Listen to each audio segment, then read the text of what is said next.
Nous ne verrons pas le visage de cet homme. Il préfère rester anonyme, car ce qu'il fait est illégal. Pour rester discret, il nous a donné rendez-vous dans une chambre d'hôtel. Sur le bureau, un ordinateur et une carte. Ça sert à localiser à quelques mètres près l'endroit où se trouve ma femme. Là où il y a la lettre A, c'est la... Voilà. Quand on me dit qu'elle est au travail et qu'elle est ailleurs, je le sais tout de suite. Sur cette carte, Paul sait exactement où se trouve son épouse. Il la géolocalise. Cela fait 6 mois qu'il la surveille jour et nuit, depuis qu'elle a pris un amant. Les emplois du temps ne correspondent plus aux horaires habituels. On s'aperçoit qu'il y a des changements d'attitude, des changements comportementaux en fait. Donc à partir de ce moment-là, on essaie d'en savoir plus. Sans qu'elle le sache, il a installé sur le portable de sa femme un logiciel espion. Il peut ainsi voir sur son ordinateur chaque appel, chaque message qu'elle envoie. Sur cet écran, sur le côté gauche, ça vous indique s'il s'agit d'un SMS, d'une conversation vocale. Ça, c'est la géolocalisation. Là, les petites flèches indiquent si c'est un appel entrant ou sortant. Là, c'est la durée de l'appel en question. Là, c'est les numéros de téléphone ou les noms de ceux qui appellent. Là, c'est les jours et heures de l'appel. Paul est en procédure de divorce et il craint que sa femme ne veuille lui retirer la garde de leur enfant. Alors, il veut tout savoir de ce qu'elle manigance. J'ai appris à un moment donné qu'elle voulait prendre le petit, l'emmener chez ses parents, à plusieurs dizaines de kilomètres du domicile conjugal, et me mettre devant le fait accompli. Donc il a fallu que je prévienne l'avocat, et que l'avocat, évidemment, a fait référer tout de suite pour que ça ne puisse pas se faire. Sans le logiciel, je suis absolument certain qu'elle se serait servie de ce qu'elle a dit, de ce qu'elle a voulu faire pour garder la maison et garder l'enfant. C'est ça surtout, je ne veux pas être privé de lui à cause de ma femme, tant qu'il est petit. Grâce à son logiciel espion, Paul ne rate aucune information. Car non seulement il peut localiser sa femme et lire ses SMS, mais il peut aussi écouter en direct ses conversations avec d'autres personnes. Une simple sonnerie l'avertit quand sa femme appelle quelqu'un. Et à chaque fois, même au volant de sa voiture, il ne peut s'empêcher de décrocher pour l'écouter à son insu.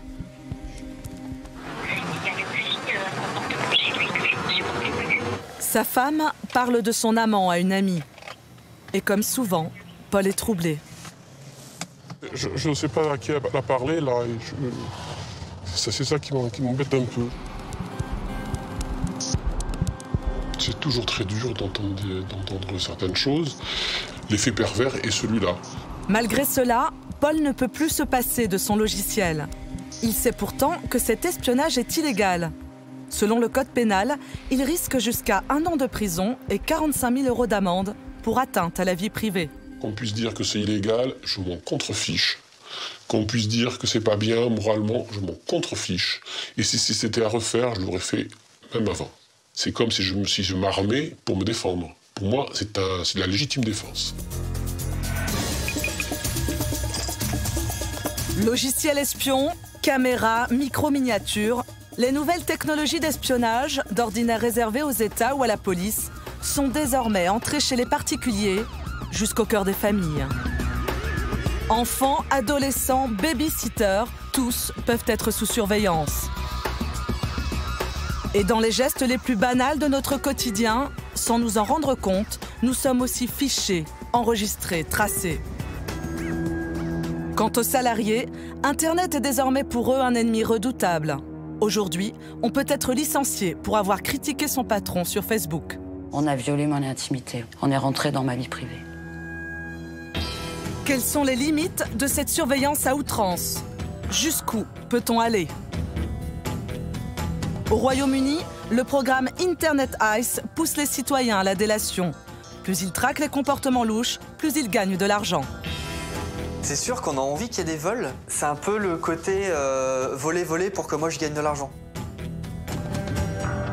Entre mesures de précaution et dérives sécuritaires, y a-t-il encore une place pour notre vie privée? Nos libertés individuelles sont-elles menacées?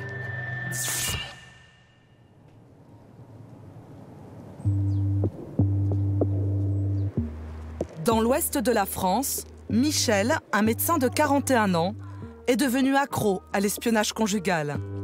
Sa femme ne le trompe pas, mais il est obsédé par l'idée que cela arrive. Alors, par prudence, il la traque. Sa méthode, l'écoute environnementale. Grâce à un logiciel espion, il entend tout ce qui se passe autour d'elle. Enfin, j'entends des bruits de fond, mais qui peuvent être éventuellement à la télé ou un truc dans le genre. Mais rien de significatif. En tout cas, elle ne parle pas. Il n'y a rien de particulier. Voilà. Là, j'écoute en fait tout ce qu'il y a autour de son micro. J'active à distance le micro de son portable. Et avec ça, je peux écouter si éventuellement il y a des personnes qui discutent avec elle, ce qu'ils sont en train de dire et autres. Manifestement, donc elle est en train de bosser. C'est plutôt rassurant de savoir que bon, elle est calmement dans un coin et qu'elle fait rien et qu'elle n'est pas en compagnie d'un galant garçon en train de vivre une aventure ou autre.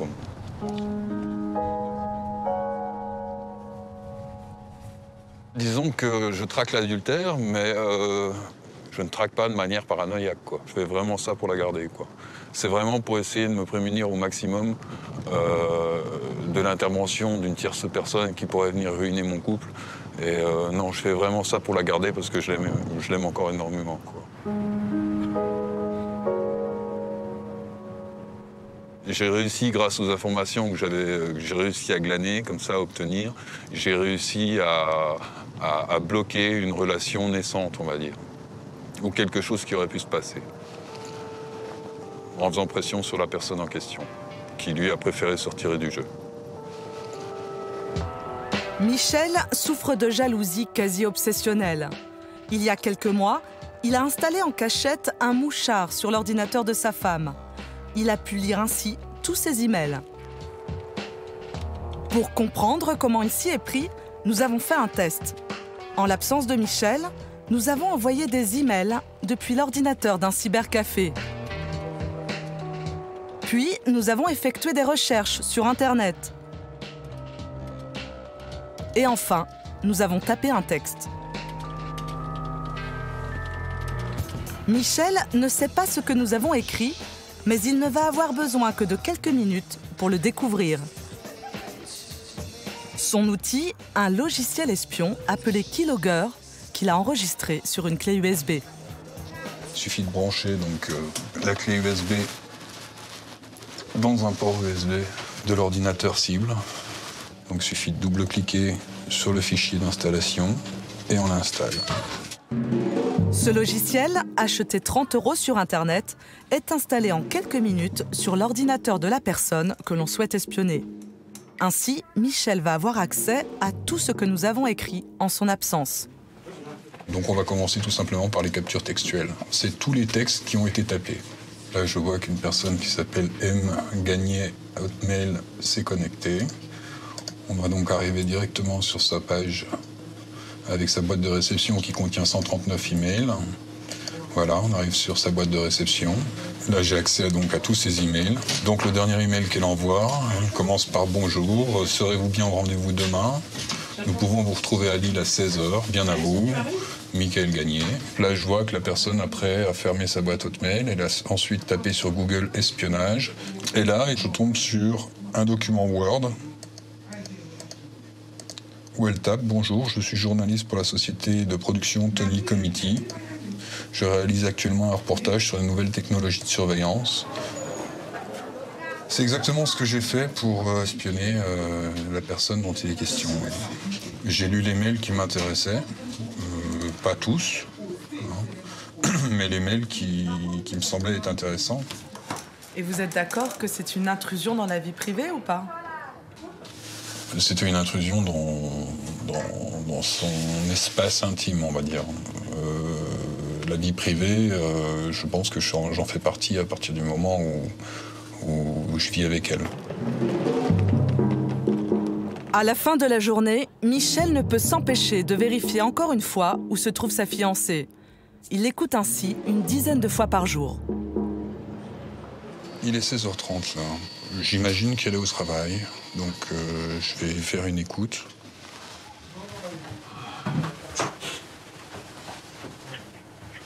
Voilà, donc j'entends effectivement, apparemment elle marche, puisque le portable est dans sa poche. Là, c'est rassurant. Aujourd'hui, c'est rien passé d'anormal. Michel semble sûr de lui. Sa technique d'espionnage fonctionne. Mais il va bientôt le regretter.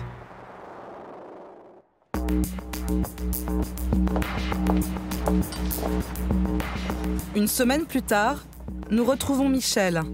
Cette fois-ci, il n'est pas seul, mais accompagné de sa fiancée, Caroline. Le couple est au bord de l'explosion, car elle a découvert qu'il l'espionnait. Elle est tombée par hasard sur le portable de Michel. Tous ses messages, ses emails et ses appels y étaient archivés. C'est quelque chose que je n'imaginais pas. Je sais pas si c'est de la colère, mais je voulais plus ni l'entendre, ni lui parler, ni le voir. C'est-à-dire quelqu'un nous a espionnés, nous a écoutés, regardés, lus. Pendant, finalement, on est en train de se dire pendant combien de temps alors?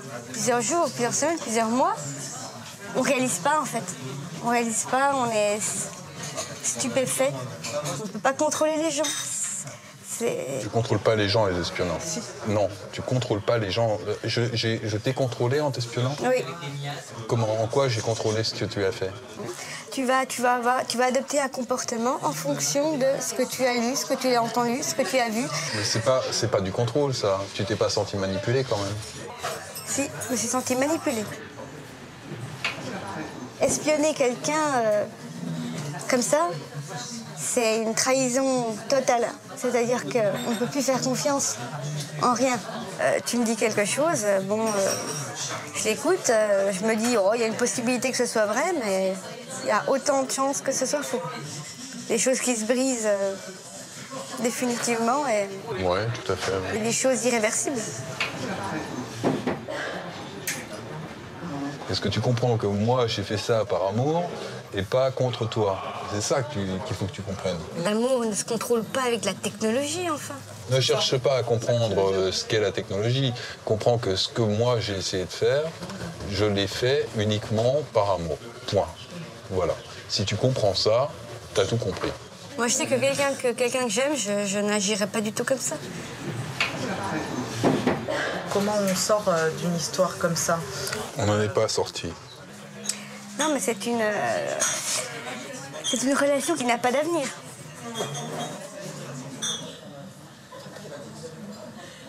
En espionnant sa femme, Michel est allé trop loin. Aujourd'hui, Caroline l'a quitté, définitivement. Nous retrouvons Paul, le mari trompé qui surveille sa femme à l'aide d'un logiciel espion. Les preuves qu'il collecte sur l'infidélité de sa femme ne sont pas recevables devant la justice, car ce logiciel est illégal. Bonjour. Alors, pour prouver qu'elle a un amant, il a fait appel à Laurent, un détective privé. Concernant le logiciel, qu'est-ce que tu as pu récupérer comme preuve qu'on peut exploiter en justice? J'ai certains SMS les plus croustillants où madame déclare sa flamme à monsieur plusieurs fois à des jours différents. Je t'aime, je n'attends que toi. Là, je me languis de toi, je t'aime. Là, je t'aime tout simplement. Là, vivement mardi, j'ai envie de te revoir, je t'aime, etc., etc. Toujours pareil. C'est des documents que j'ai sortis donc de l'informatique. Ouais, donc ça, tu pourras pas le produire parce que là, c'est...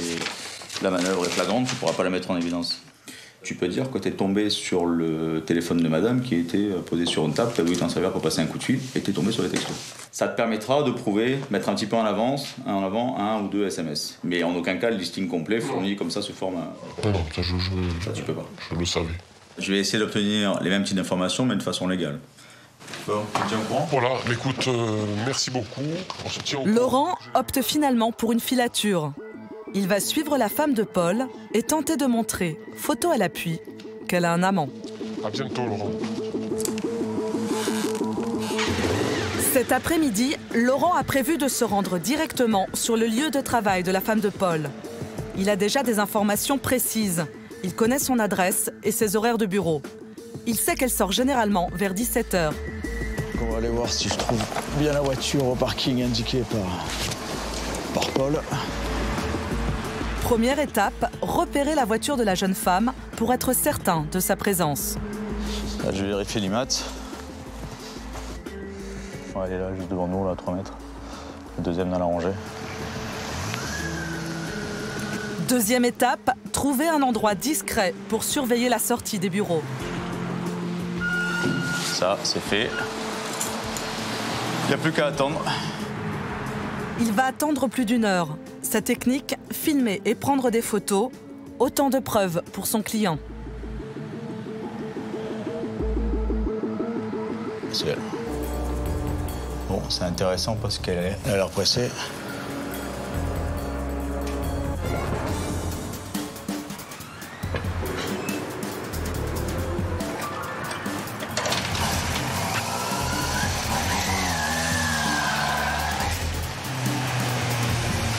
Très vite, une course-poursuite s'engage. Selon les informations de Paul, sa femme doit se rendre à une réunion de travail loin du centre-ville. Mais c'est à un autre endroit qu'elle conduit le détective. Elle est pile poil devant l'adresse de son amant, alors qu'elle était censée avoir une réunion. Comme quoi, l'intox, ça marche toujours, parce que Paul était convaincu qu'il y avait une réunion. Et manifestement, c'est pas du tout le cas. Ou alors, réunion avec un autre caractère. Il n'y a plus qu'à attendre en espérant qu'ils sortent tous les deux.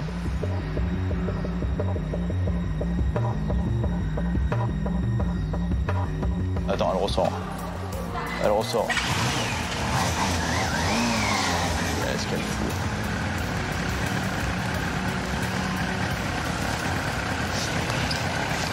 Oh putain, elle me vient sur la gueule.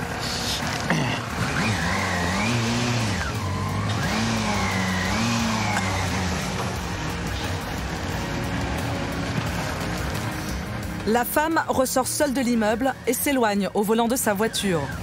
Ce soir-là, après une longue filature, Laurent ne parviendra pas à photographier le couple illégitime. Mais il pourra confirmer à Paul que sa femme fréquente toujours son amant. Il retentera sa chance quelques jours plus tard.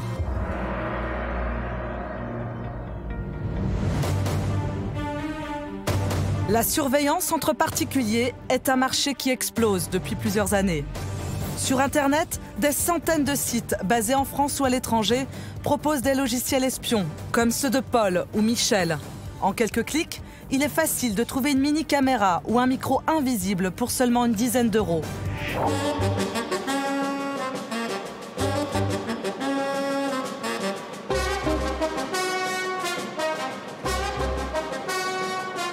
Jean-Philippe est un des nouveaux businessmen de l'espionnage.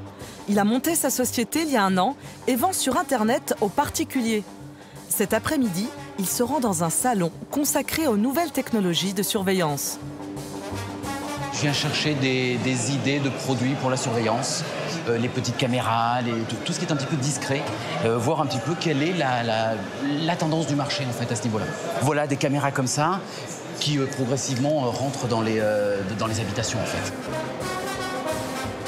Son coup de cœur, les caméras thermiques, capables de filmer la nuit et donc de traquer d'éventuels rôdeurs. Des technologies militaires désormais accessibles au grand public. Bonjour. Monsieur, bonjour. Les clients de Jean-Philippe en réclament déjà. Et donc là, en fin de compte, ça, c'est vraiment tourné en pleine nuit, ça? Donc là, c'est complètement effectivement tourné en pleine nuit, à 8 km. Ah ouais, donc là, on voit bien. Qui fume une cigarette, effectivement. Donc avec, on voit très bien l'aspect thermique et la chaleur. Plus on sera équipé de caméras thermiques, plus on sera effectivement en sécurité. Et plus vous serez heureux, hein? Bien entendu. Mais pour Jean-Philippe, ces caméras haut de gamme, qui coûtent jusqu'à 700 000 € sont beaucoup trop chères. Merci beaucoup. Je vous en prie. Merci à vous. Merci de votre visite. À bientôt. Et puis bonne visite. Ces produits à lui sont à moins de 300 € et beaucoup plus discrets. Ça, c'est petit. Ça, pour le particulier, ça pourrait aller, ça. Ce sont des caméras sans fil Wi-Fi. Ça, j'ai de la demande pour ce genre d'appareil. Et vendre des choses pour espionner les gens, ça ne vous gêne pas? Ah non. Alors, franchement, pas du tout. Franchement, pas du tout. Il y a bien des gens qui vendent des bonbons pour avoir des caries. Pourquoi je vendrais pas des caméras? C'est que du business. Si des gens sont prêts à acheter ça, eh ben moi, je leur vends. Sur le salon, Jean-Philippe cherche surtout de nouvelles idées. La majorité de ceux qui l'achètent, il le fait venir directement de Chine, où ses produits sont très bon marché. Car aujourd'hui, même les technologies les plus pointues se démocratise. Votre main près du capteur. Authentification. On sent que la technologie est en train de descendre dans le monde du particulier, ça se sent. Et donc je pense que d'ici 2 ans, c'est bon. On va commencer à envahir encore un peu plus les chaumières.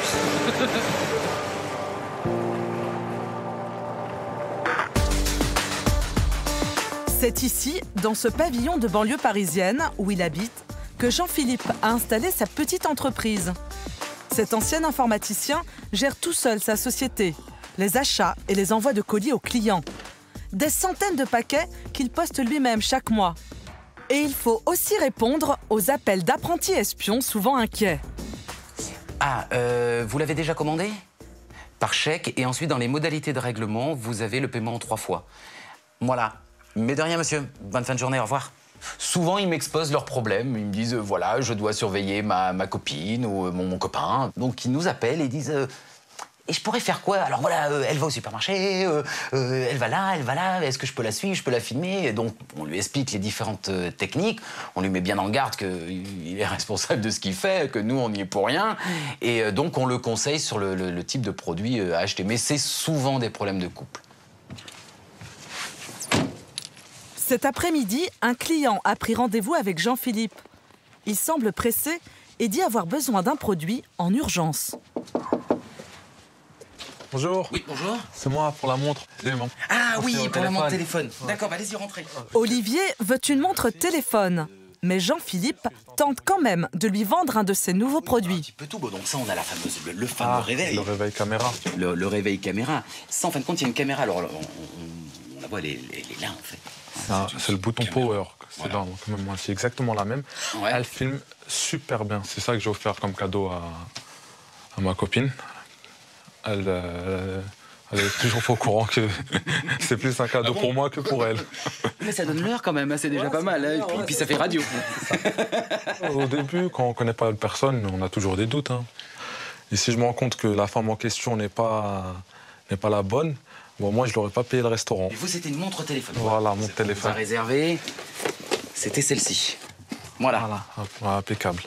Je vais rappeler la montre. Donc là, on décroche. Allô? Oui, allô. Est-ce que vous m'entendez? Je vous entends très bien. Ah ben voilà. Donc là, du coup, et si le jeune homme veut à tout prix cette montre téléphone, ce n'est pas cette fois pour filmer ou surveiller sa copine, mais pour un usage plus inattendu. Et pourquoi vous l'utilisez? En fait, c'est pour vous remplacer votre téléphone? Non, en fait, moi, j'en ai besoin parce que je passe à un concours. Oui. Et j'aurais besoin de... Comme les téléphones seront interdits, et voilà, c'est pour tricher, tout simplement. Ah, c'est pour tricher? Voilà, exactement. J'ai pas du tout révisé et j'avais besoin de ça pour tricher.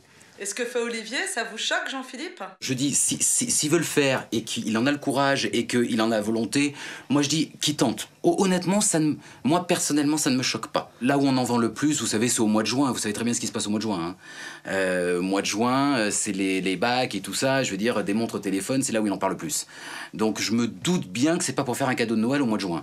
Le plan d'Olivier, se faire souffler les réponses par un copain. Grâce à sa montre téléphone et une oreillette discrète, il pourra rester en contact avec son ami pendant l'examen. Donc ça fait 177,40.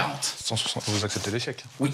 177,40 € la montre téléphone, un prix abordable pour les apprentis espions et une bonne affaire pour Jean-Philippe. De rien, je vais vous raccompagner. Ok. Allez-y. Depuis 1 an, son chiffre d'affaires a doublé. Ok. Bon, allez, au revoir. Bon, au revoir. Et puis à bientôt. Bonne continuation. Merci. Au revoir. Allez, au revoir.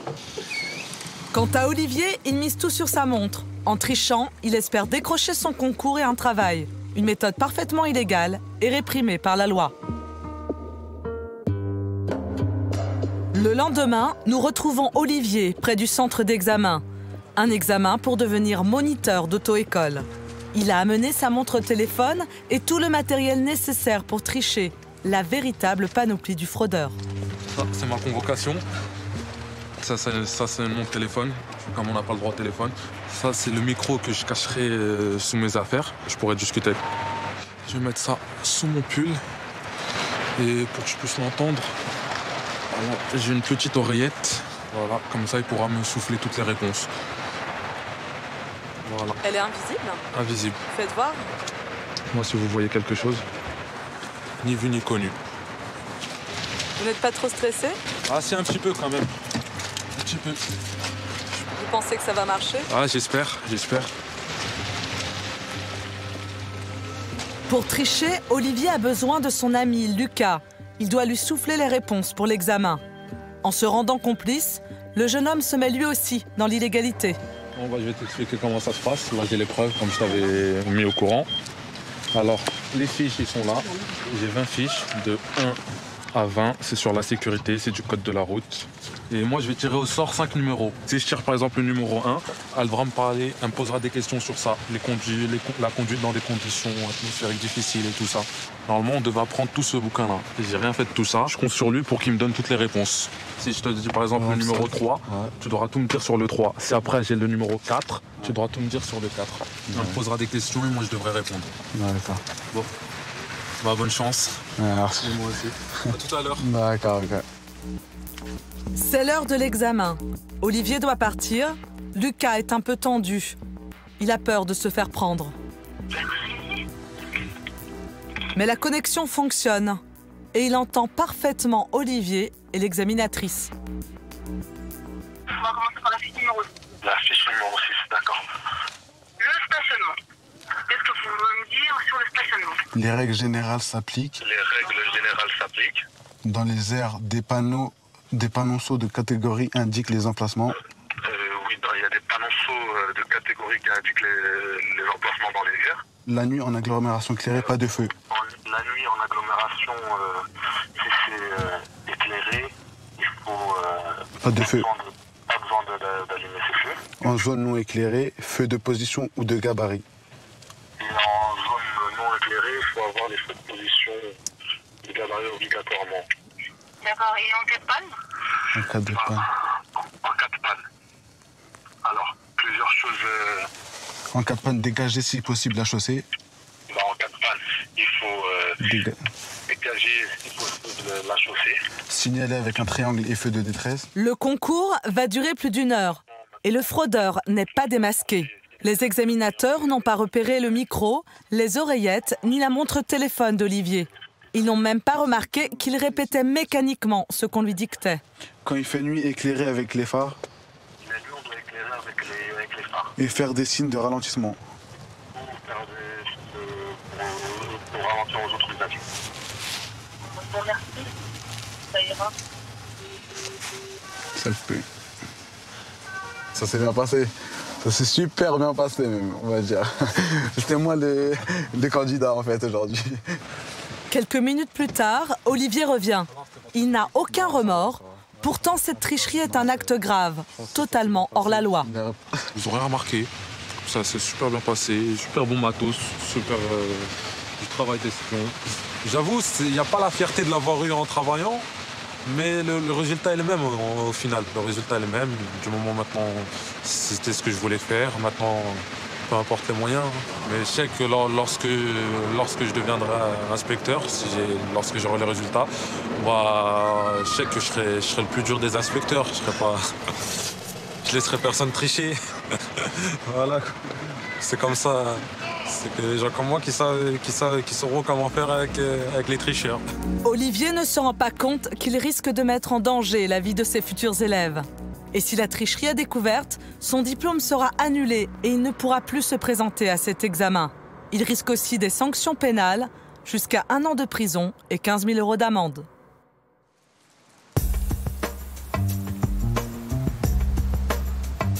Nous retrouvons Laurent, le détective privé. Après plusieurs jours de filature, il a réussi sa mission. Il remet aujourd'hui le dossier à Paul, qui se bat pour obtenir la garde de son fils. Laurent a réussi à photographier la femme de Paul et son amant. Donc je te refais un petit topo. Tu as eu pas mal de chance parce que je les ai vus sortir. Ils sont partis à pied en direction d'un centre commercial. Donc tu verras, c'est très clair sur les photos, comme ils ont marché bien 500 mètres, main dans la main. Bon, il n'y a pas de doute, hein, j'ai pu taper des photos sans aucune ambiguïté, tu verras ça. Ils ont fait les courses ensemble comme un vrai petit couple. Ils sont rentrés bras dessus, bras dessous, au domicile de monsieur. Fais-toi plaisir. Merci.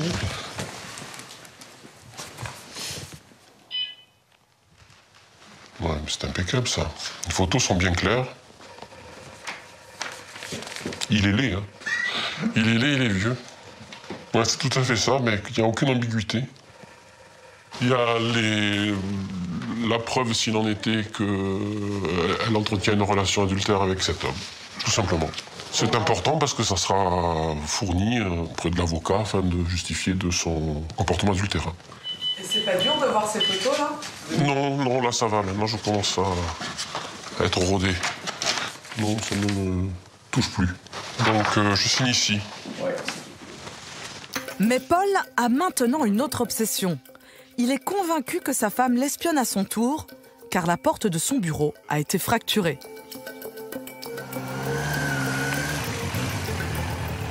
Une semaine plus tard, Laurent se rend au domicile de Paul. Salut Laurent. Ça va? Non, je vais te montrer où ça se passe. Vas-y, fais-moi. Il va vérifier qu'il n'y a pas de micro dans le bureau. Ça, c'est le bureau où je travaille, bien sûr, et c'est en même temps la pièce où je mets tous mes documents confidentiels et personnels. Et ce serait bien que tu me dises s'il n'y a pas éventuellement été installé un micro ou quelque chose de... Parce qu'on me l'a déjà fracturé la porte ici. Elle était fermée à la clé et on voit les traces où on a passé un pied de biche ou un outil pour arracher la serrure. C'est une méthode de mon ex-femme. Elle a dit qu'elle chargeait des papiers personnels. Ça fait peur, effectivement, sur les moyens employés pour arriver à ses fins. D'où la présence de Laurent aujourd'hui. Voilà. Je pense qu'elle peut être capable de tout. C'est pas de la paranoïa, ça? C'est pas vraiment de la paranoïa. Peut-être un petit peu d'exagération, mais bon, c'est de la prudence, ouais. Y'a rien qui a été déplacé, Paul, dans ton bureau? T'as rien trouvé de... Même pas un câble, rien? Des traces de doigts sur un... J'ai rien vu, non. Dans le jargon de l'espionnage, cette détection d'écoute s'appelle un dépoussiérage. Laurent intervient en majorité dans des entreprises ou des administrations qui craignent d'être enregistrées ou filmées à leur insu par des concurrents. Pour cette séance chez Paul, il a apporté du matériel de pointe que seul un détective privé agréé peut utiliser. Ça, c'est un analyseur de spectre. Si je trouve un micro-émetteur dans la pièce, dès que je vais allumer l'appareil, il va apparaître immédiatement. Je vais voir la fréquence et la puissance de l'émission. Les 9 mètres carrés du bureau vont être passés au peigne fin. Bon, Paul, on va faire le contrôle de tes lignes téléphoniques. Tu veux bien décrocher les lignes une à une? Juste tu prends la ligne, pas la peine de composer un numéro. Juste dès que tu as la tonalité, tu me dis. Ok, pour moi c'est clean. Laurent explore tout. Faux plafond, téléphone, prise électrique, câble. Tous les endroits où pourrait se nicher un micro-espion. Non, là c'est clean, il n'y a rien.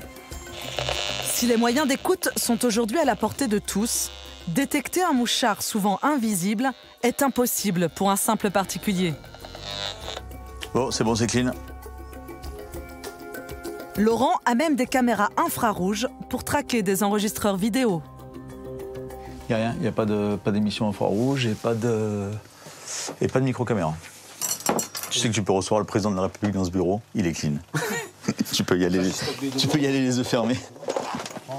Au final, Paul aura payé presque 2000 € pour espionner sa femme. C'est un gros investissement. Entre les honoraires de notre ami Laurent, plus un peu la séance d'aujourd'hui. Mais bon, disons que le jour où on vaut la chandelle pour être tranquille. Du moment que je sais que j'ai pas été espionné à un moment donné où j'aurais peut-être pu l'être, maintenant ça suit son cours, j'ai plus de soucis. Depuis notre tournage, Paul a cessé d'écouter sa femme. Elle dit avoir égaré son portable. Il espère qu'elle n'a rien découvert. Merci. À bientôt, au revoir. Comme pour Paul ou Michel, l'espionnage séduit de nombreux couples, au risque sans doute de s'y brûler les ailes et de sombrer dans la paranoïa.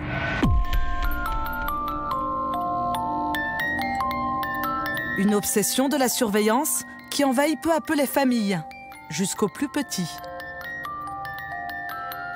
En France, dans certaines maternités, les nouveau-nés sont même équipés de bracelets électroniques quelques minutes après leur naissance, pour éviter tout risque de rapt ou de kidnapping.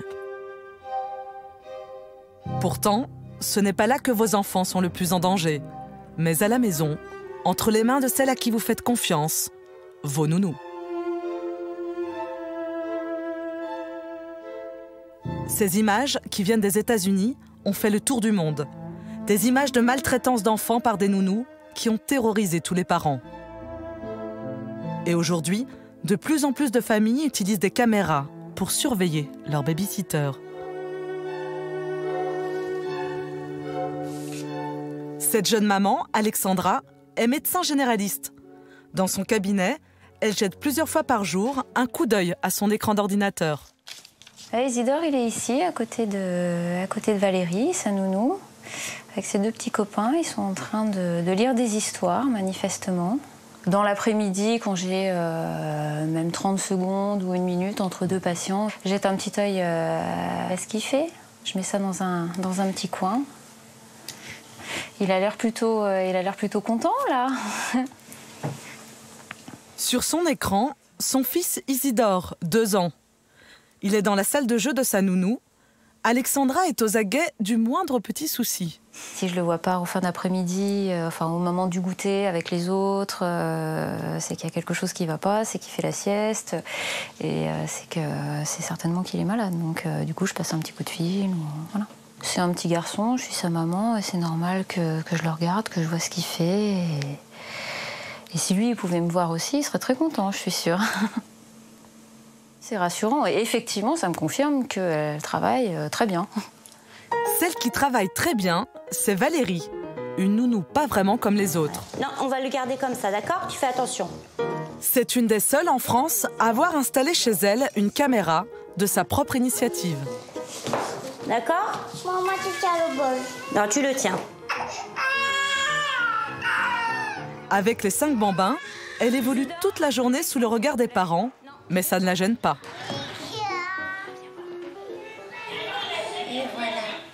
Voilà, elle est juste là, en fait, dans la salle de jeu des enfants. Elle est ici parce que la plupart du temps, les enfants sont dans la salle de jeu.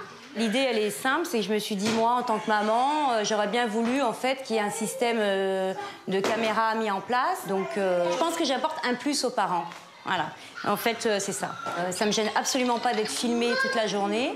Je pense que vous avez aussi des comptes à rendre à votre supérieur. Ben, moi, c'est la même chose avec les parents des enfants que je garde. Clara, qu'est-ce qui se passe là? Sur les 4 familles, une seule ne regarde jamais les images.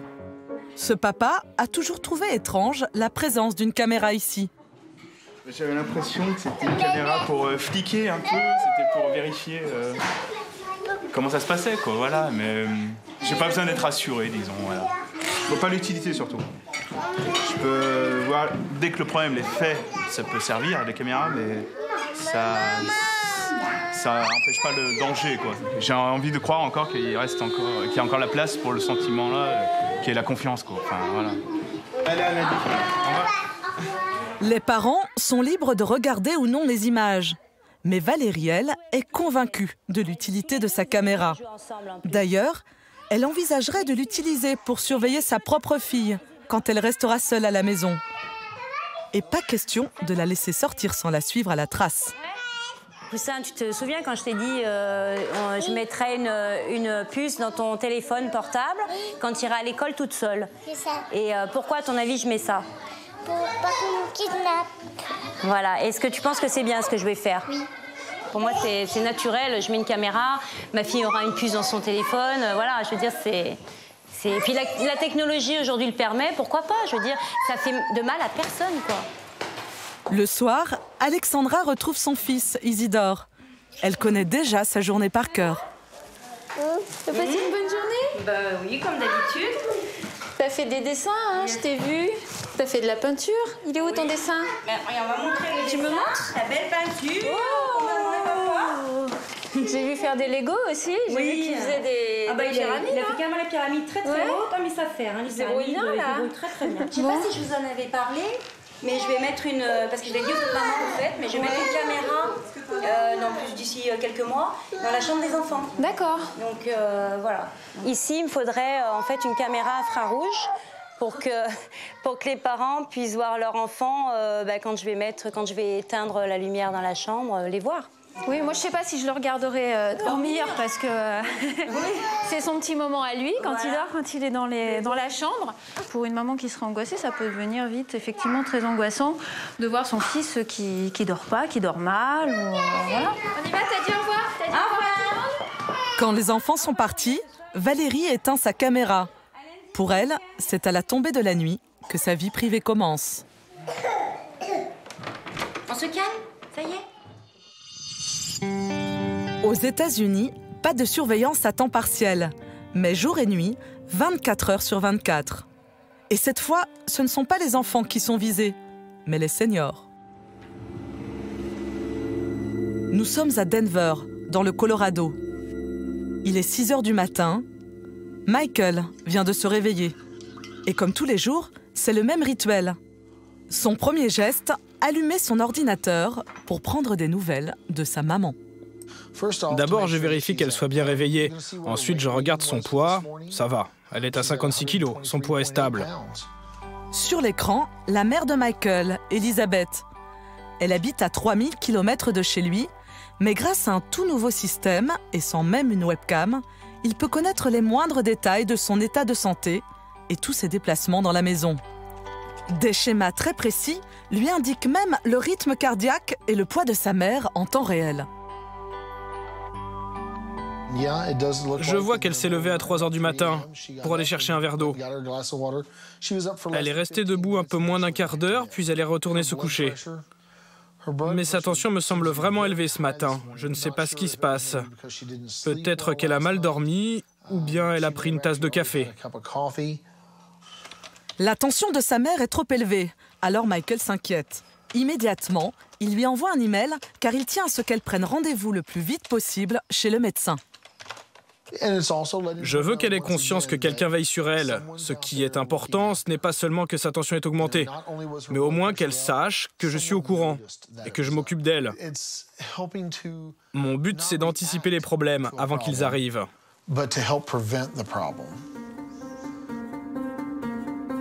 3000 km plus loin, la petite ville d'Harrisonburg, en Virginie. C'est là que vit la mère de Michael. Elle aussi vient de se réveiller. À 73 ans, Elizabeth est en excellente santé et parfaitement autonome. Mais chaque matin, comme lui a demandé son fils, elle vérifie sa tension, puis son poids.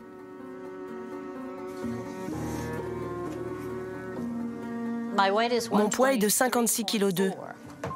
Mais dans cette balance, il y a un mouchard. Il y a un capteur à l'intérieur. Comme ça, tout le monde peut savoir quel est mon poids aujourd'hui. Et ce capteur espion n'est pas le seul. Pour pouvoir surveiller sa mère, Michael en a installé un dans chaque recoin de la maison. 9 capteurs qui enregistrent la température, le temps passé dans chaque endroit, mais aussi tous les mouvements. Il y en a un jusque dans l'armoire à pharmacie d'Elizabeth. Il y a un capteur ici.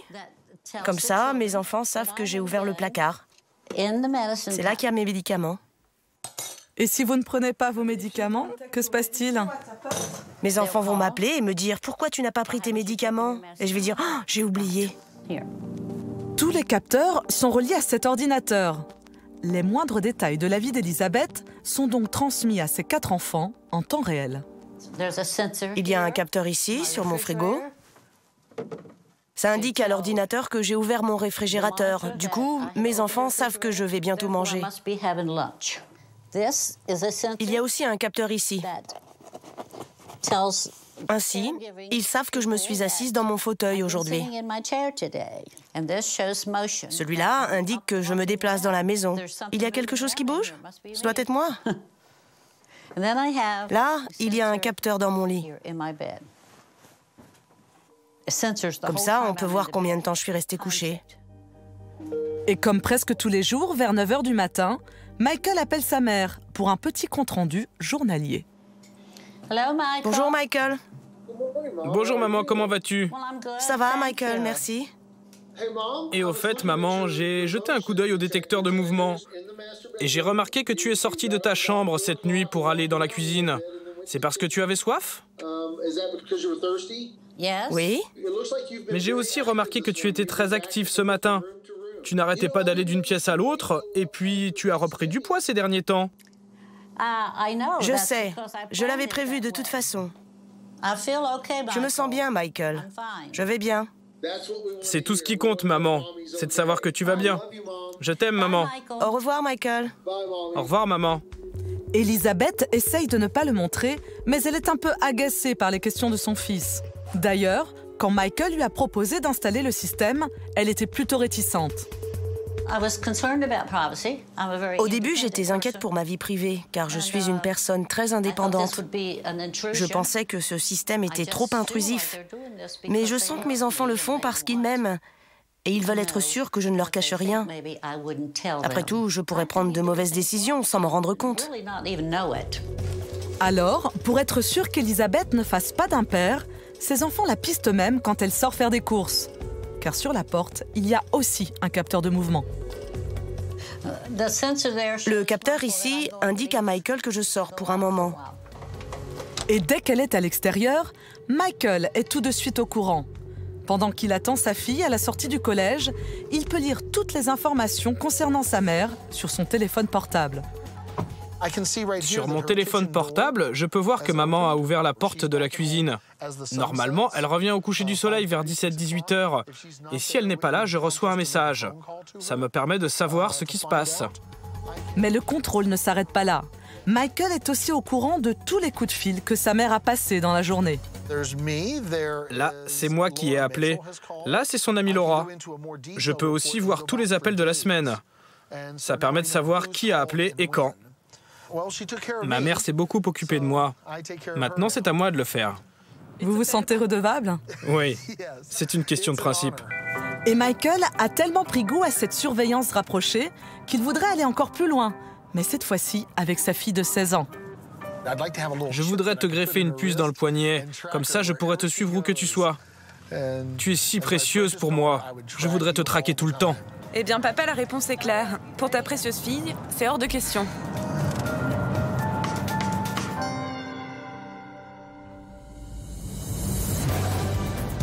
Mais il n'y a pas que les petites écoutes en famille. Le monde de l'entreprise est aussi devenu un lieu très surveillé. Email contrôlés, géolocalisation, vidéosurveillance, filature. Les salariés sont aujourd'hui sous l'œil de leur patron, pour le meilleur et pour le pire.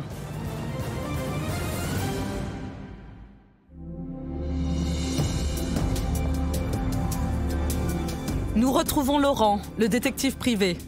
80% de sa clientèle sont des patrons qui soupçonnent des salariés malhonnêtes. Au lieu de porter plainte, il préfère des méthodes plus rapides, qui parfois flirtent avec la légalité. Car filmer un salarié à son insu sur son lieu de travail est interdit. Il y a quelques semaines, grâce à une caméra cachée, Laurent a pris en flagrant délit une serveuse qui volait de l'argent dans la caisse. Donc on la voit arriver avec manifestement tout l'argent de la caisse. Elle sort apparemment 1 ou 2 billets de ce qui semble être des 20 € pour les mettre dans son portefeuille. Là, on la voit très nettement, elle a l'argent dans la main droite. Elle va ranger ça dans son portefeuille.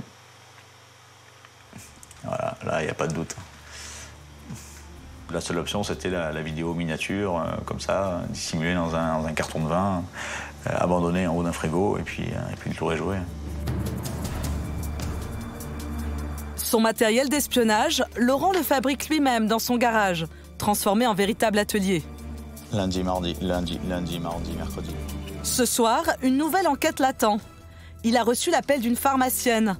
Elle est persuadée qu'un employé lui vole des produits pour les revendre. Laurent s'est fait passer pour un client et a donné rendez-vous au voleur présumé. Il espère un flagrant délit. Donc là, j'ai réussi à le faire venir sur un rendez-vous. Je lui ai dit de me faire un petit panaché de ce qui pouvait sortir. On va voir. On va voir ce qui m'a amené, s'il a pu amener quelque chose, et quoi et combien. Alors là, il y a du matos. Là, il y a une sacoche à main. J'ai dans les doublures 2 micros fortement amplifiés. Et on a ici, en face avant, on voit un léger trou qui cache l'objectif de la caméra miniature, ce qui va me permettre d'avoir l'image et le son de la transaction. C'est au moment où je donne l'argent, au moment où il me donne les produits. C'est de la conception perso, ça, de A à Z. Et pourquoi c'est mieux de le faire soi-même? Ça se trouve pas dans le commerce. J'ai toujours dans mon chapeau un truc qui va permettre de sortir d'une situation à la con sur le terrain.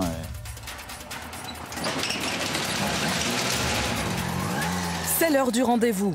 L'employé a demandé à Laurent de le rejoindre dans le centre-ville, sur un parking.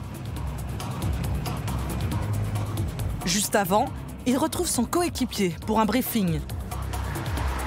Son rôle, pister le salarié jusqu'à chez lui, après la transaction. Le gros piège à con en fait, auquel il faudrait faire gaffe, c'est si le mec connaît bien les lieux, c'est qu'il nous fasse un truc, genre il sort là, il coupe tout, il repart vers le haut. Quoi. Bon, ça marche. S'il y a quoi que ce soit qui te paraît anormal, tu décroches. Ouais.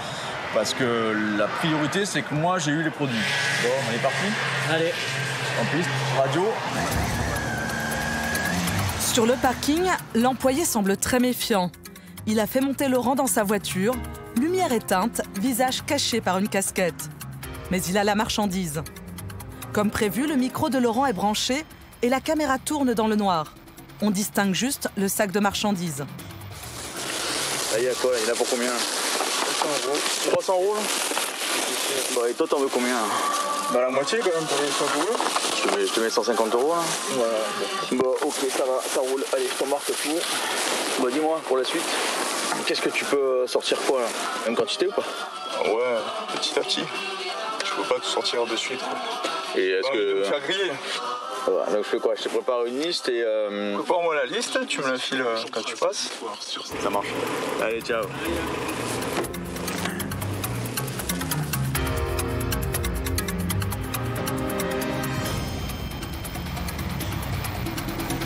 Laurent et son coéquipier vont ensuite suivre l'employé pour connaître ses adresses et le pister plus facilement.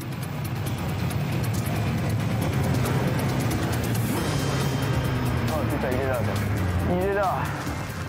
Ouais, il est en bas là. Il est en bas là. Putain. Olive, tu reçois? Bon, ça va, j'ai logé. Hein. Il est rentré dans un parking souterrain là, en parallèle de la rue.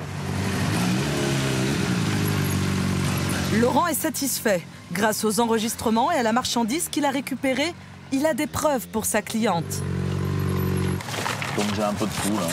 Il est venu avec ça, ouais. Alors, il me dit qu'il y en a pour 300 euros, faudra le vérifier.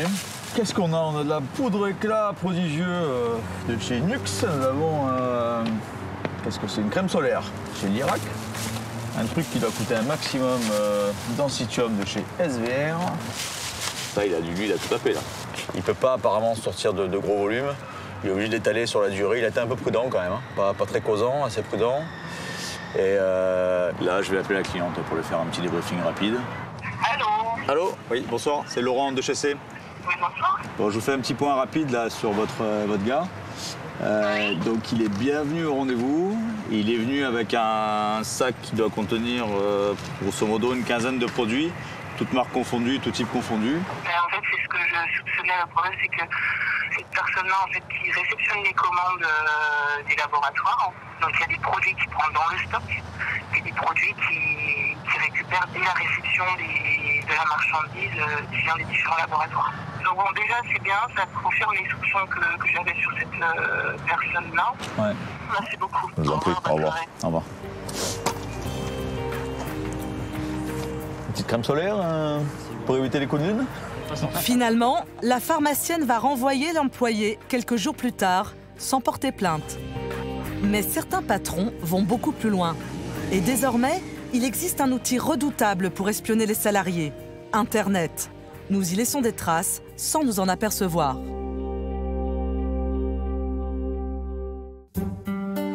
Sur Facebook, un des réseaux sociaux les plus visités au monde, des millions de personnes écrivent, publient des photos et autorisent des amis à venir consulter leurs discussions, sans se méfier. Patricia, Sabine et Cathy l'ont appris à leurs dépens. À cause d'une conversation sur Facebook, elles ont tout perdu, leur travail et jusqu'à leur santé. Ces mères célibataires installées en Dordogne vivent aujourd'hui avec 800 € par mois. Toutes les trois sont sous antidépresseurs. Pourtant, il y a un an, elles travaillaient comme éducatrices et personnel d'accueil dans une association.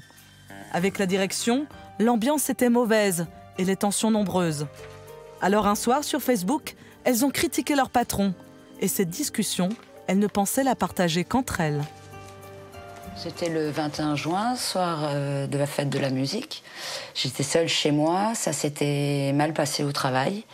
Et donc, je me suis mise à discuter avec mes copines. Et on a eu une conversation sur le harcèlement qu'on pouvait subir au travail et les dysfonctionnements.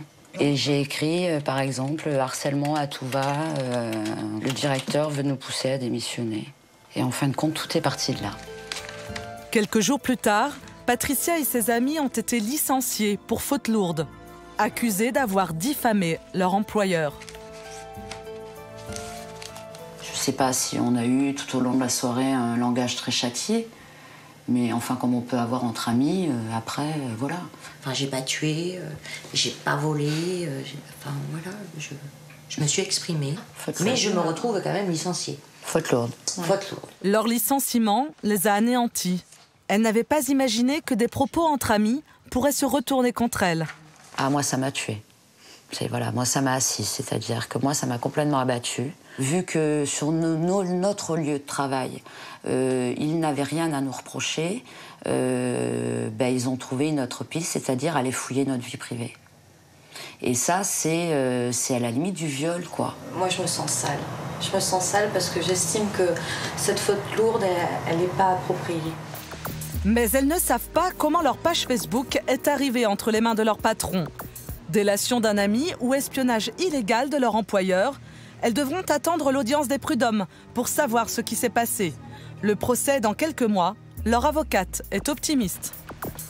J'estime que nous avons des bons éléments pour démonter le licenciement. Vous étiez chez vous le soir, vous auriez pu avoir les mêmes conversations autour d'un café après le travail. On est dans le cadre strictement privé. Donc ça veut dire qu'on a des chances d'avoir gain de cause en fin de compte à la sortie? J'estime que vous avez des chances de pouvoir dire que le licenciement était totalement abusif. L'avocate des 3 jeunes femmes attend beaucoup d'un prochain jugement dans une affaire similaire. Un jugement qui sera une première en France. En effet, en banlieue parisienne, une grande société d'ingénierie en informatique, Alten, a elle aussi licencié en 2008 2 femmes qui avaient critiqué leurs supérieurs sur Facebook.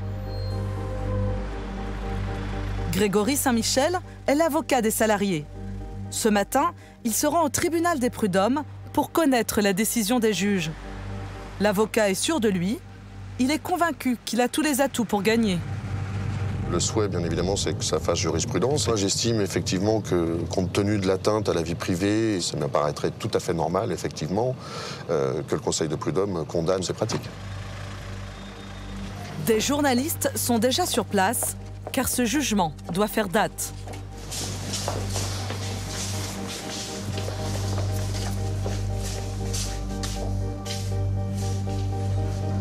Mais surprise, le jugement est défavorable pour les salariés.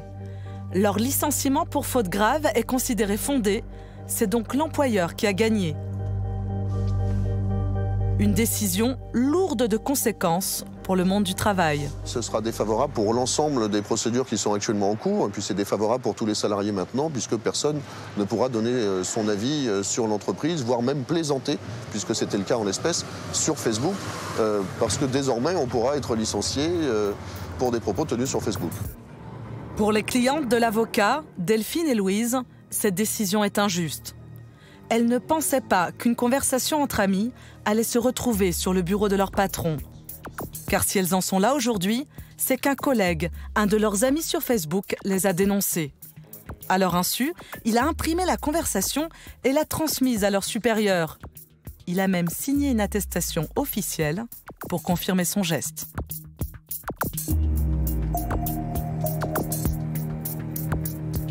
Cette personne-là, je la croisais quasiment tous les jours, on se disait bonjour, enfin voilà.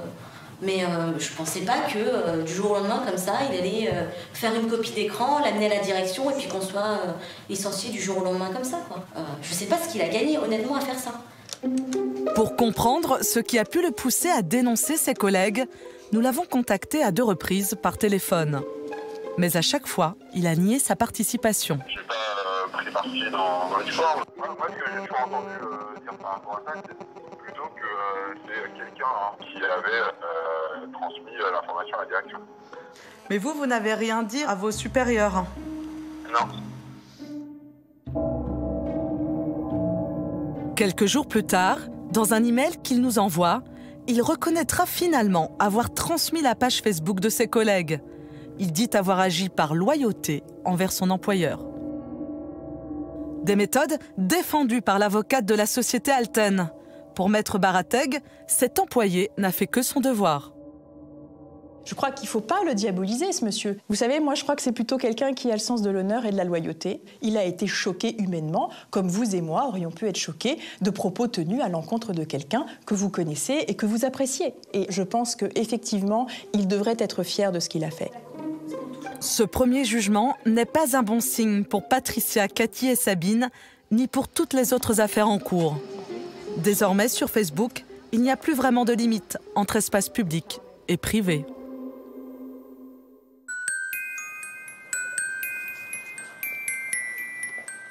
Les patrons ne sont pas les seuls à se servir de Facebook pour espionner.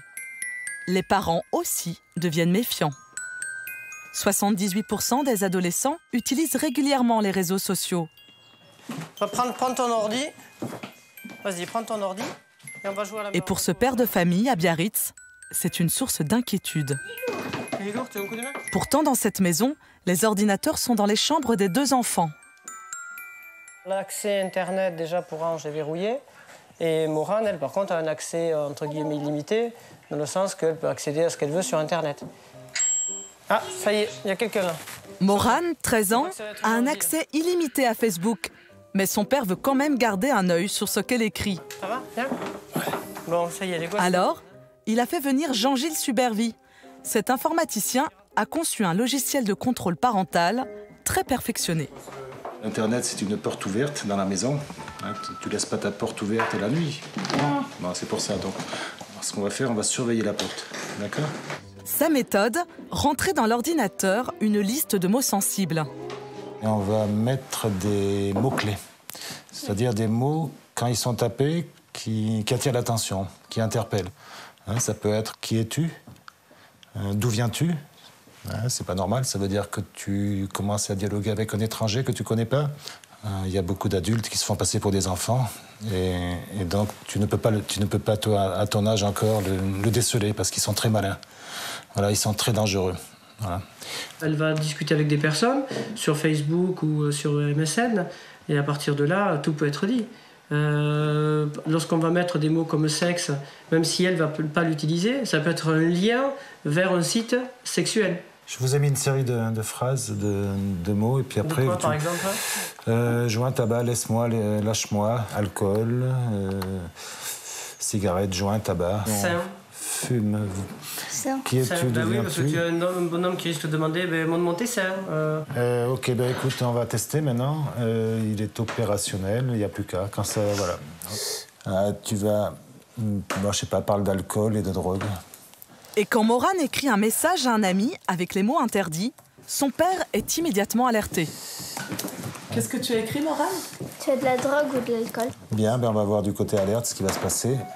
Oh papa, ça y est.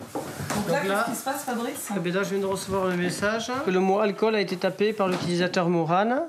Donc tu as de la drogue ou de l'alcool? C'est clair que lorsque je vais avoir le mot drogue apparaître, j'aimerais savoir dans quel contexte il est apparu. Ça permet d'ouvrir le dialogue et d'expliquer pourquoi on va regarder ce mot-là, pourquoi ça nous a un peu inquiétés. C'est ça. Et puis l'enfant va s'apercevoir, Morane saura que je m'inquiète pour elle. Si elle a un petit copain, là, vous avez envie d'être au courant? Morane, il faut ou pas que je sois au courant? Non. Mais ce n'est pas tout. Le père de Morane a aussi tenu à équiper sa fille d'un Mobitrace, un petit boîtier qu'elle doit garder dans sa poche. Soi-disant, un vrai rempart contre le kidnapping. Parce qu'il est tout près. Si un jour dans la rue tu es accosté par quelqu'un qui est bizarre, qui te suit, tu appuies sur le bouton rouge. Papa ou maman vont recevoir un SMS sur le portable avec l'endroit exact où tu te trouves parce que c'est le satellite qui prend ta position. Je trouve que ça va bien parce que j'ai une amie qui sort du collège et qui se fait suivre par un homme qu'elle ne connaît pas. Et donc, elle n'est pas en sécurité et moi, je le serai. Et quand elle sort de la maison, son père peut aussi la géolocaliser à tout moment. Et là, je sais précisément où elle se trouve. En l'occurrence, voilà. Elle est où, là? Alors, elle est ici, c'est le petit point rouge. Alors, j'ai même l'adresse. On s'en est toujours passé, mais il suffit qu'un jour, elle en ait besoin pour qu'on se dise, eh bien, tiens, si j'avais su, je l'aurais pris avant. Des parents angoissés et un peu naïfs, car ces moyens de protection sont dérisoires face aux techniques des professionnels de l'informatique. Aujourd'hui, il est possible de piéger l'ordinateur de n'importe qui, même celui d'un enfant. Nous avons rendez-vous avec un hacker, un de ces génies de l'informatique capable de forcer n'importe quel système. Pour des raisons professionnelles, il a préféré garder l'anonymat. Bonjour. Michael. Patrice. Alors c'est là où se cache le hacker professionnel? Ouais, c'est mon antre. Le métier de Patrice, c'est de tester les systèmes de sécurité informatique des grandes entreprises, en toute légalité. Des compétences très pointues qui lui permettent de prendre la main sur n'importe quel ordinateur. Cet après-midi, il va nous montrer comment il peut contrôler à distance le PC de sa fille. Ça va, puce? Oui. Ça s'est bien passé ta journée? Oui, j'ai pratiquement pas travaillé. Sa fille est au rez-de-chaussée de son appartement et ne se doute de rien. Pour nous, il va la piéger. Oui, ma fille est en bas. Je lui ai envoyé une petite image d'un tableau que j'aime particulièrement. C'est un tableau de Magritte. Donc elle a cliqué sur l'image voulant voir la photo et ça a piégé sa machine. Et donc à partir de là, je peux la voir dans sa chambre si je voulais, quoi. En ouvrant l'image, la fille de Patrice, sans le savoir, libère un virus informatique qui permet à son père de prendre la main sur sa webcam et sur son ordinateur. On va se connecter à sa webcam, comme ça je vais pouvoir regarder par exemple ce qu'elle fait. Donc c'est pour, voilà. Donc là on est directement dans sa chambre et on voit qu'elle est sur son lit en train de lire un livre. Et tout ça c'est à son insu. Il y a beaucoup de gens qui se font piéger par des virus parce que leurs machines ne sont pas protégées et voilà, sur une chambre d'enfant par exemple, on pourrait sans problème prendre le contrôle de plusieurs machines d'enfants et de les filmer à leur insu. Patrice peut aussi prendre le contrôle d'un ordinateur à plusieurs milliers de kilomètres et avoir accès à toutes les données confidentielles. Pour preuve, il envoie maintenant le fichier à un ami. Donc je vais cliquer sur sa machine et puis je vais regarder si elle est chez lui.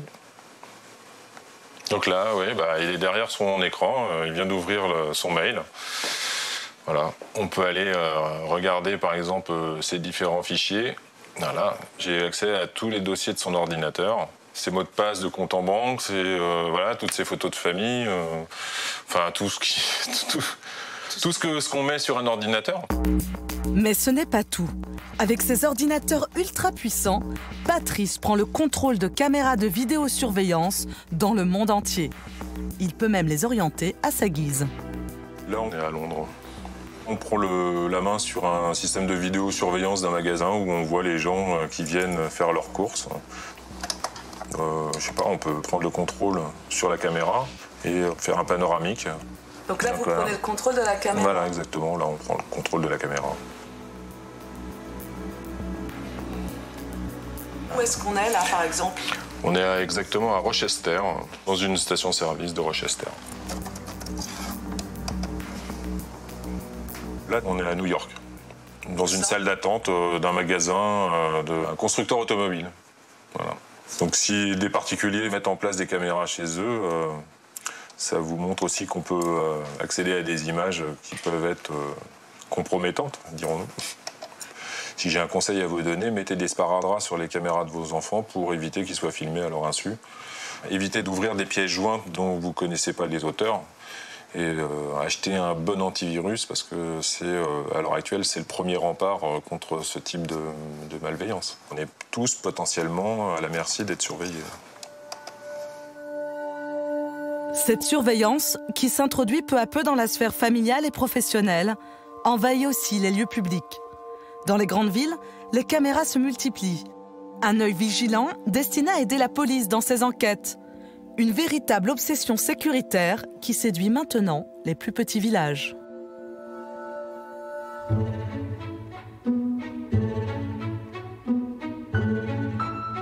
Baudinard-sur-Verdon, dans le Haut-Var. Petit village a priori paisible et sans histoire. Pourtant, difficile ici d'échapper à l'œil d'une caméra. Car dans le centre-ville, il y en a 12. 12 caméras pour 156 habitants.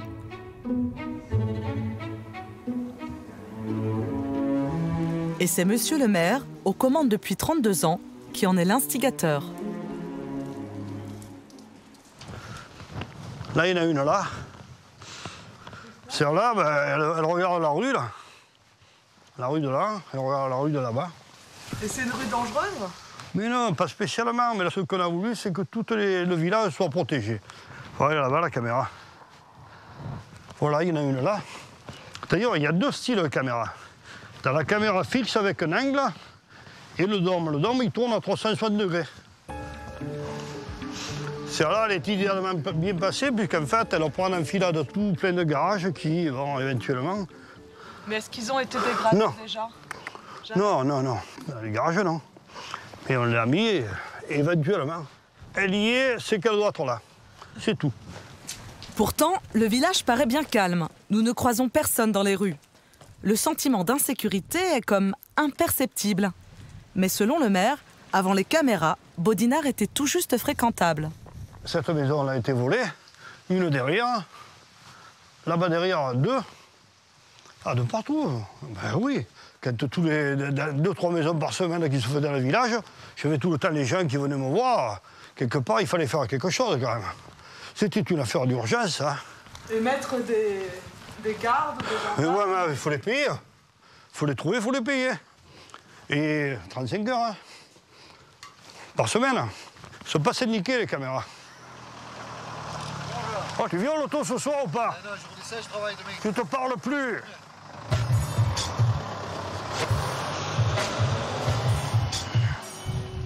Mais ce système est-il vraiment efficace? Et qui surveille les écrans de contrôle des caméras de Bodinard? Le PC central est installé au fond de la salle des archives de la mairie. Voilà le bazar. Qu'est-ce que c'est alors? Ben là, il y a un écran avec les 12 caméras qui sont en fonction, quoi. Moi, je ne sais pas trop le faire marcher, mais je vais appeler mon adjoint, lui, il sait le faire marcher.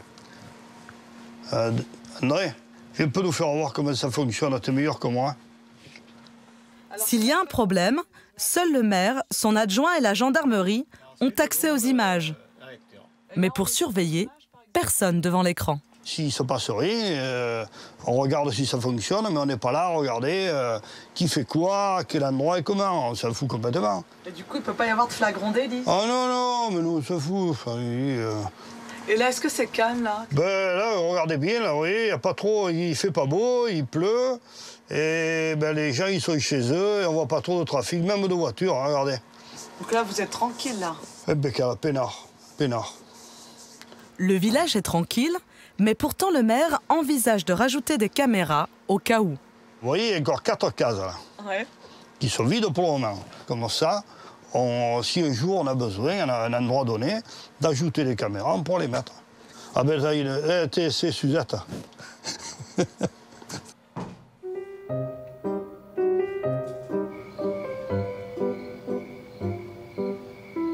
Dans le village, les caméras, même en surnombre, sont plutôt appréciées. En tout cas, personne ne semble oser contredire le maire. Et lors du loto annuel, dans la salle municipale, il est même accueilli en héros.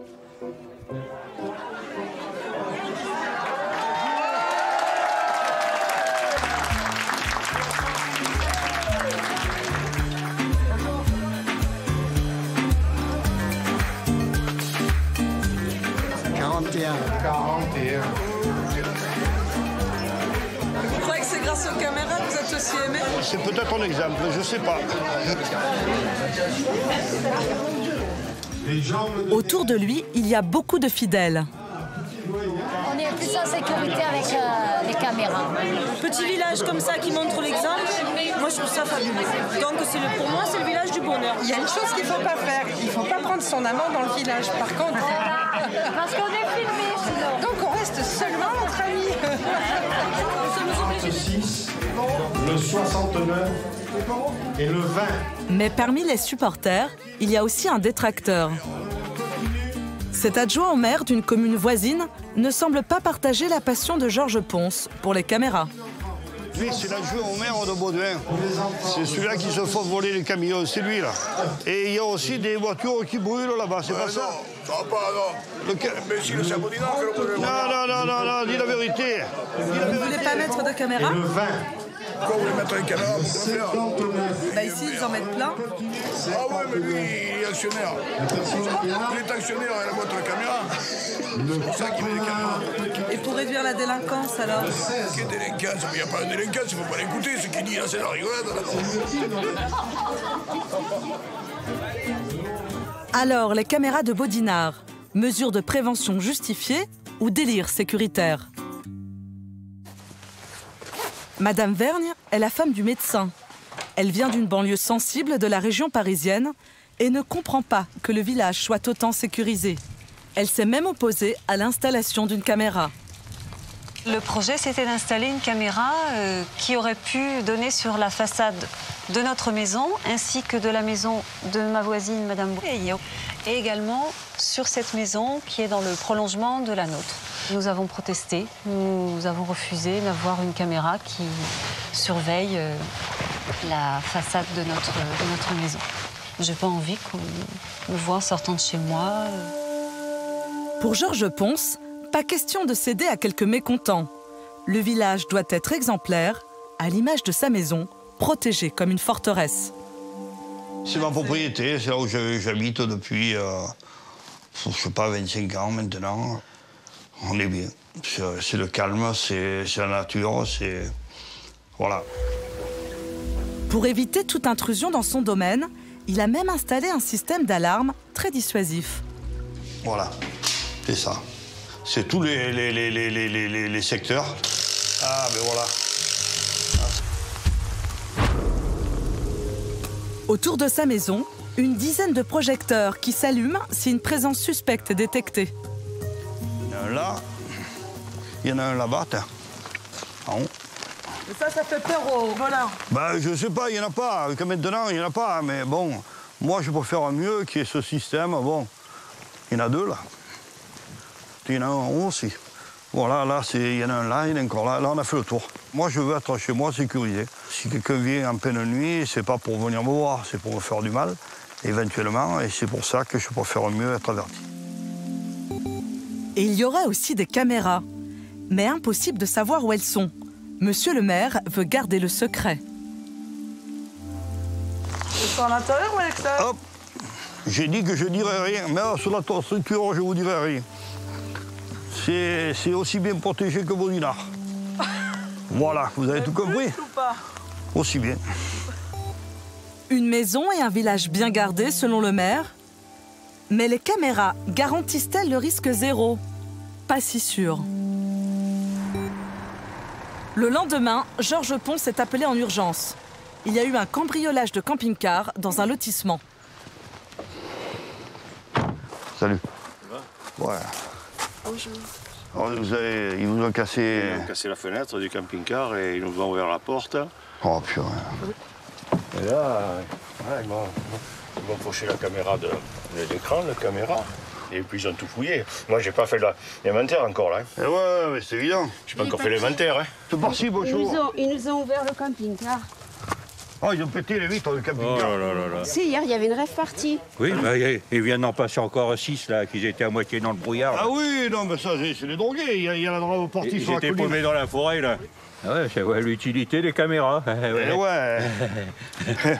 Malheureusement, on ne pourra pas se laisser tout le temps tout carotter, là, non? Ah bah, vous avez tout à fait raison. Moi, je suis d'accord avec vous à 100%. Hein. Et là, il n'y a pas de caméra aussi. Eh non, il n'y en a pas. Mais effectivement, peut-être qu'un jour, il y en aura une. Hein. Bon, allez, salut. Une 13e caméra à Baudinard, peut-être pour bientôt. Mais même en quadrillant le village, le maire sait qu'il ne pourra jamais garantir à ses citoyens une totale tranquillité. Alors, il lui reste peut-être une autre solution. Une nouvelle idée venue d'outre-Manche, les citoyens espions. Lorient, en Bretagne. Ce jeune homme qui s'entraîne dans une salle de gym s'appelle Asher. Il a 24 ans. Et en attendant de se présenter à son concours de gendarme, il tue le temps comme il peut. En ce moment, je n'ai pas de travail. Donc mon occupation, mon passe-temps, c'est faire du sport ici. Et à côté de ça, je m'occupe à la maison en surveillant mes caméras de surveillance sur Internet. Les caméras de surveillance, c'est le deuxième passe-temps de Asher. Depuis quelques mois, il fait partie d'un nouveau programme anglais, unique au monde, baptisé Internet Eyes. les yeux d'Internet. Son travail, surveiller de chez lui des magasins qui se trouvent en Angleterre. Là, on voit un couloir avec une caméra en fait, qui surveille le rayon alcool. Là, c'est des mini-supermarchés. Donc là, on voit une fois de plus qu'on surveille le rayon alcool et le rayon bonbons.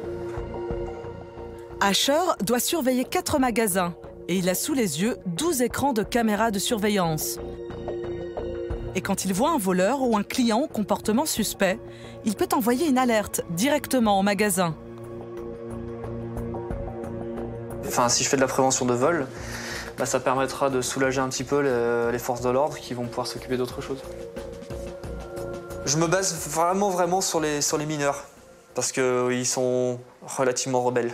Quelqu'un avec une capuche qui reste la tête baissée, c'est une personne qui va traîner devant le rayon relativement longtemps. Donc ceux-là, on va garder un œil dessus. Au bout d'1 heure de visionnage, Asher aperçoit un jeune homme qui lui semble louche. Elle a pris quelque chose dans le frigo, il s'est adossé tranquillement sur le truc. Du coup, je vais cliquer sur le bouton alerte. Je vais marquer man. Stayed on the fridge. Pour moi, il est suspect. Et du coup, ça, j'envoie. On a plutôt l'impression d'être dans un film d'espionnage où on surveille les caméras un peu à Hollywood. C'est excitant un peu? Quand il y a de l'action, oui. Car plus il y a de l'action, plus Asher peut gagner de l'argent, jusqu'à 1 200 € par mois. Mais il y a une règle. Au bout de 3 alertes injustifiées, Asher peut être éliminé. Il doit donc être vigilant pour remporter le jackpot. J'attends toujours de voir style une lampe torche avec un mec cagoulé qui passe. Alors là, pour moi, ce serait génial. C'est sûr qu'on a envie qu'il y ait des vols, mais en même temps, c'est un peu le côté voler pour que moi je gagne de l'argent. Utilité publique ou incitation à la délation, ce programme de citoyens espions est né au Royaume-Uni, le pays aux 4 millions de caméras. Un Londonien est filmé plus de 300 fois par jour et la vidéosurveillance est parfaitement entrée dans les mœurs. Dans le taxi que nous empruntons pour nous rendre chez les fondateurs d'Internet Ice, il y a aussi une caméra.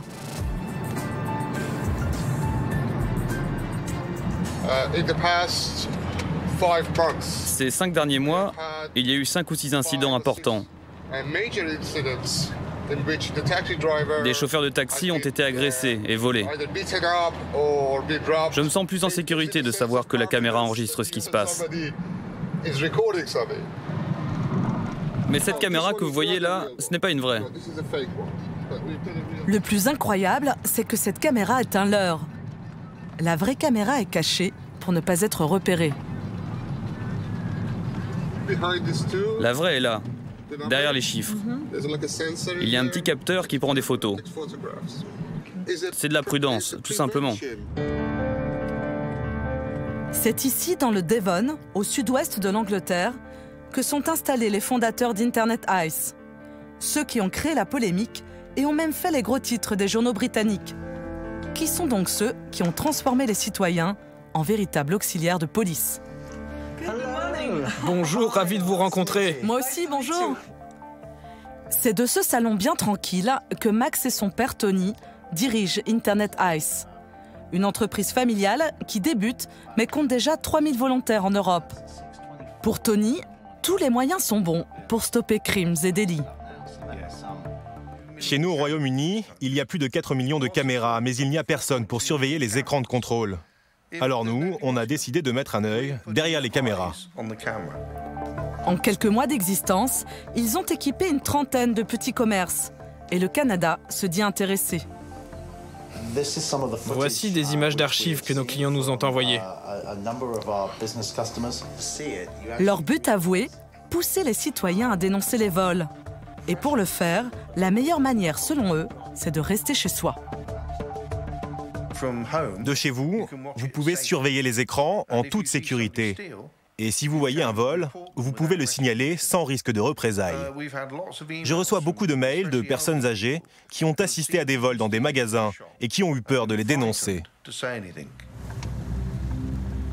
À quelques kilomètres de chez Tony, le petit magasin que le jeune Français Asher a surveillé pendant de longues heures. Bonjour, tout se passe bien? Oui, pas trop mal. Il s'est passé quelque chose cette semaine? Oui, nous avons eu une alerte hier soir. Ah bon? Ouais. Vous l'avez arrêté? En fait, on l'a fait fuir. Ici, sur les 9 caméras de vidéosurveillance, 4 appartiennent à Internet Ice. On en a une là, une ici, et celle-là à côté du miroir. Pour Chrissy, la responsable du magasin, les caméras permettent de lutter contre les vols. Sinon, elle perd trop d'argent chaque mois. Ce qui est souvent volé, c'est la viande sous emballage. Comme vous pouvez le voir, l'emballage est très fin. Donc ils le glissent sous leur manteau sans problème. Les saucisses, vous voyez, ils les mettent dans la poche arrière. Et le préféré, c'est le fromage. Ils le glissent sous la chemise ou la veste, un petit coup d'œil derrière, et c'est bon. Elles sont vraiment utiles, ces caméras? Oui, elles sont très utiles. C'est comme si vous aviez du personnel supplémentaire en coulisses. Chrissy reçoit 8 à 10 alertes par semaine, alors elle ne quitte jamais son téléphone portable. Oui, il est là dans ma poche arrière. Ah bon, pourquoi? Au cas où j'ai une alerte Internet. Hier, il y en a eu une. C'était à 16h40. Ça s'est passé au rayon des plats cuisinés. J'ai eu une brève description des faits. Un homme avec une veste qui agit de manière suspecte. Immédiatement, le personnel a donné l'alerte. Nous sommes allés dans les rayons à côté de lui et il a fini par partir. Vous savez, c'est vraiment bien pour tout le monde. La police n'a pas besoin d'être appelée et ils ne poursuivent personne. Et nous, on ne nous vole plus aucun produit. Et tout ça grâce à une simple alerte SMS. Internet Ice ou le règne de la suspicion. Selon Chrissy, 80% des alertes seraient justifiées. Mais de toute façon, avec ou sans Internet Ice, elle reste toujours aux aguets, au cas où. Vous voyez cette femme près du distributeur? Il lui arrive de voler de temps à autre. Elle a été repérée une fois par Internet Eyes et 2 fois par des membres du personnel. On l'a déjà prise sur le fait. Elle mettait tout dans la poussette. Aujourd'hui, comme il y a beaucoup de monde, elle préfère s'en aller.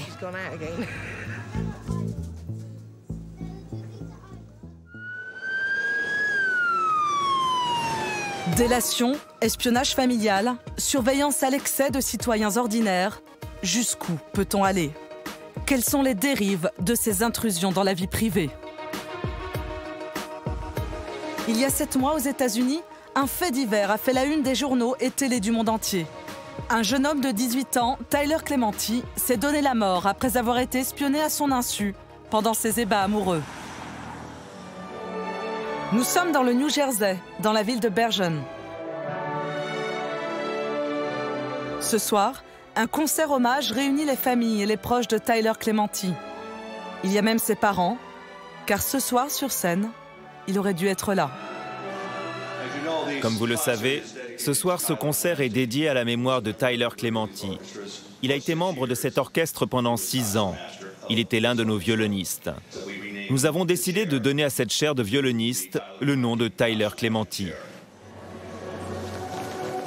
Dans le public, ceux qui ont connu Tyler sont bouleversés. Dès qu'on a entendu la nouvelle, on était désespérés. C'est tellement triste. Ça n'aurait jamais dû arriver. C'était horrible. C'est vraiment horrible un accident comme celui-là. C'est affreux. C'est vraiment horrible. Je ne comprends pas comment tout cela a pu arriver. Tyler Clementi s'est suicidé le 22 septembre 2010.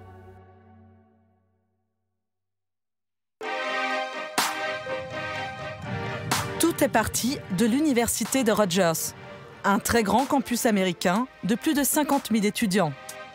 Tyler était en première année.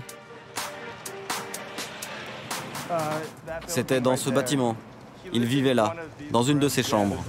C'est dans cette résidence universitaire, dans le bâtiment C, que vivait Tyler, jeune garçon discret et studieux.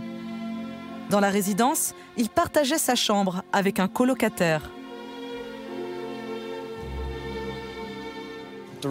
Darun était son colocataire. C'est bien lui qui a branché la caméra. Le 19 septembre, Tyler a demandé à son colocataire de lui prêter sa chambre pour passer un moment avec son petit ami. Darun a tout de suite accepté. Mais le soir, sans rien dire à Tyler, il s'est rendu dans une chambre voisine. Et avec une amie, Molly, ils ont activé la webcam de l'ordinateur de Tyler, filmant ainsi tout ce qui se passait dans la chambre. Avec son compte Twitter, Darun a même envoyé un message à ses amis pour les inviter à venir regarder en direct les ébats de Tyler. Mon colocataire a demandé la chambre jusqu'à minuit et je l'ai vu plotter un type. Tous les amis connectés au compte de Darun ont pu suivre les ébats. Ce jeune étudiant, Sean, était l'ami de Darun et Molly. Darun en avait parlé à pas mal de monde. Du coup, j'ai été mis au courant. J'ai demandé à Molly ce qui s'était réellement passé. Elle m'a dit qu'elle n'avait pas vu grand-chose. Moi, j'ai tout de suite pensé que c'était stupide de faire ça. Mais j'imagine qu'il voulait simplement faire une blague. Mais Tyler, lui, ne prend pas cela à la légère. Il a lu sur Twitter le message de son colocataire. Il sait donc qu'il a été espionné. Et son homosexualité est révélée. Il est choqué, mais ne dit rien à personne. C'est seulement sur un forum de discussion qu'il va se plaindre, en utilisant un pseudonyme. On dirait que ce qui les choque, c'est que je sorte avec un garçon. Pour eux, c'est plus grave que de m'espionner. J'aimerais renverser des seaux de peinture rose sur les affaires de mon colocataire. Mais la vengeance, pour moi, ça ne se termine jamais bien. 2 jours plus tard, Tyler demande de nouveau la chambre pour revoir son amant. Et Darun, son colocataire, récidive. Il veut de nouveau l'espionner. Il envoie un autre message sur Internet. Vidéo chat disponible entre 21h30 et minuit. Et oui, ça recommence. Tyler a lu le message et cette fois-ci, il a débranché l'ordinateur. Le lendemain, vers 20h, après ses cours, Tyler, sans rien dire à personne, quitte sa chambre. Il prend sa voiture et va rouler pendant une demi-heure en direction de New York. Puis il se gare et monte à pied sur le pont George Washington, là où passent des milliers de voitures chaque jour. Sur le pont, Tyler écrit un dernier message sur sa page Facebook. Je saute du pont George Washington. Désolé. Il s'est alors jeté dans l'Hudson, 200 mètres plus bas. Sur place, la police a retrouvé son ordinateur, son permis de conduire et sa carte d'identité. 2 jours plus tard, son corps est retrouvé quelques kilomètres plus loin. C'est Jim, un promeneur, qui le découvre. Nous avons vu son corps. Il était accroché au rocher, juste là. On pouvait voir son dos, ses épaules et l'arrière de sa tête. C'était très étrange de se dire qu'il s'agissait d'un cadavre, là, dans cette rivière. Ensuite, le jeudi, le médecin légiste a confirmé qu'il s'agissait bien de Tyler Clementi. Quand le chef d'orchestre de Tyler apprend la nouvelle, il est sous le choc. Pour lui, le jeune homme n'a pas supporté d'être filmé à son insu. C'est vraiment triste. Tyler a dû se sentir tellement malheureux. Il était très gêné que cette vidéo ait pu être mise en ligne et diffusée. C'est la raison évidente de sa décision. Il a dû se sentir incapable de faire face à sa famille, ses amis ou qui que ce soit. Il n'en a parlé à personne. Et s'il l'avait fait, cela ne serait sans doute jamais arrivé. Immédiatement à l'université, c'est l'émotion et la colère. Des étudiants ont même organisé des marches et des manifestations contre les atteintes à la vie privée. Darun et Molly, eux, ont été interrogés par la police et renvoyés de l'université. S'ils sont reconnus coupables de violation de la vie privée, ils risquent jusqu'à 5 ans de prison. Mais à ce jour, personne ne sait exactement combien d'internautes ont vu la vidéo. Sean, lui, ne comprend pas pourquoi ses amis sont désignés comme responsables. Je ne pense pas qu'ils voulaient faire du mal à Tyler Clementi. C'était juste une bêtise. Je ne crois pas qu'ils aient pensé aux conséquences de leurs actes.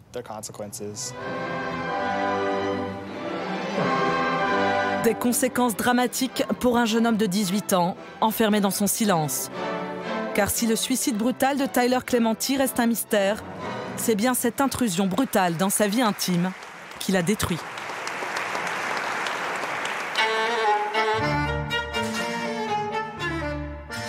Sommes-nous déjà entrés dans le monde d'Orwell?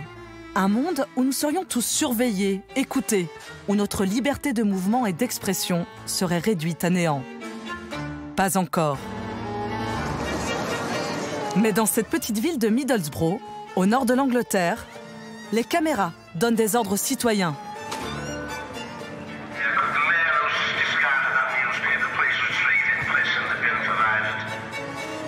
On se croit alors soudainement propulsé dans le monde de Big Brother.